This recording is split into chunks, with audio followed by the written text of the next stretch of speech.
नमस्कार मित्रांनो. मुख्यमंत्री माझी लाडकी बहीण योजनेच्या पात्र महिलांच्या बँक खात्यात राज्य सरकारकडून पैसे पाठवले जात आहे. 1 कोटीपेक्षा अधिक महिलांच्या बँक खात्यात 3,000 रुपये वर्ग करण्यात आलेले आहेत.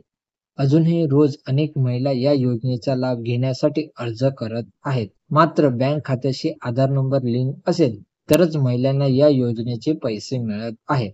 आधार क्रमांक आणि बँक खाते एकमेकांशी लिंक नसल्याने साधारण 27 लाख पात्र महिलांना या योजनेचे पैसे अद्यापही मिळालेले नाही आहेत.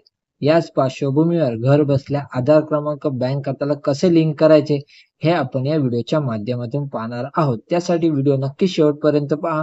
महत्त्वपूर्ण माहिती आहे आणि चॅनल नवीन आला असेल तर चॅनलला सबस्क्राईब करून ठेवा. असेच नवनवीन अपडेट तुम्हाला मिळतात. चला तर व्हिडिओ सुरू करूया.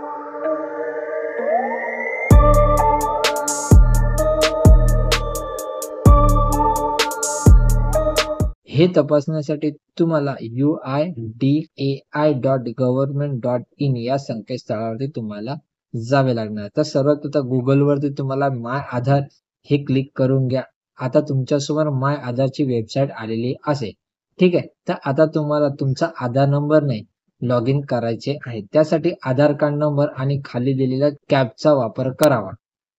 त्यानंतर तुमच्या रजिस्टर मोबाईल नंबरवर एक OTP येऊन जाईल. OTP टाकल्यानंतर आता तुम्ही आधार कार्डच्या संकेतस्थळातील लॉग इन झालेल्या आहेत. आता तुमच्यासोबत डॅशबोर्ड एक ओपन झालेला असेल. आता तुम्हाला खालील बँक सेडिंग स्टेटस या ऑप्शनवर तुम्हाला इथे क्लिक करायचे आहे. ठीक आहे. तर तुमचा आधार कार्ड नंबर, तुमच्या बँकेचे नाव आणि तुमचे खाते ऍक्टिव्ह आहे की नाही याची संपूर्ण माहिती इथे दिसणार आहे. ठीक आहे. याची लिंक सुद्धा मी डिस्क्रिप्शन मध्ये देऊन ठेवतो, म्हणजे जेणेकरून तुम्ही डायरेक्ट या साइट वरती लॉग इन होऊन जा.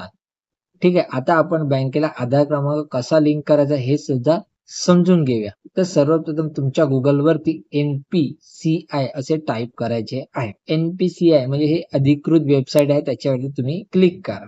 ठीक आहे. त्या ठिकाणी तुम्हाला आता कंझ्युमर या ऍप्लिकेशन वरती तुम्हाला इथे क्लिक करायचे आहे. क्लिक केल्यानंतर इथे भारत आधार सीडिंग या ऑप्शन वरती तुम्हाला क्लिक करायचे आहे.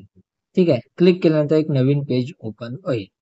त्यावर आधार क्रमांक टाका. त्यानंतर खाली रिक्वेस्ट फॉर आधार या सीडिंग पर्यायावरती तुम्ही ते क्लिक करायचं आहे. त्यानंतर खाली तुम्हाला ज्या बँकेचे खाते लिंक करायचे आहे त्या बँकेचे नाव इथे निवडावे लागणार आहे. त्यानंतर इथे खाली फ्रेश सीडिंग वर तुम्हाला इथे क्लिक करायचे आहे. बँक निवडल्यानंतर आता तुम्हाला अकाउंट नंबर इथे टाकायचे आहे. ठीक आहे. अकाउंट नंबर टाकल्यानंतर टर्म्स अँड कंडिशन वाचून त्याचा स्वीकार करायचा आहे. त्यानंतर कॅपचा कोड आला असेल तो भरा आणि सबमिट बटनावरती इथे क्लिक करायचा आहे. अशा पद्धतीने तुम्ही घर बसल्या तुमचा आधार कार्ड बँक खात्याला लिंक करू शकता. अतिशय सोपी पद्धत आहे. याची लिंक सुद्धा मी डिस्क्रिप्शन मध्ये देऊन ठेवतो, म्हणजे जेणेकरून तुम्ही डायरेक्ट या पेज वरती येऊन जाल. मित्रांनो, व्हिडिओ आवडले असेल तर नक्की शेअर करा. महत्त्वपूर्ण माहिती आहे. ज्यांचे आधार कार्ड बँकेला लिंक नाही आहे, अजूनही त्यांचे पैसे आलेले नाही आहे, त्यांनी ही प्रोसेस करून बघा. हे लवकरात लवकर तुमचा आधार कार्ड हा बँकेशी लिंक होऊन जाईल आणि तुमचे ते 3,000 म्हणजे आता तुम्हाला 4,500 रुपये हे तुमच्या बँक खात्यामध्ये लगेच आले जाणार आहेत.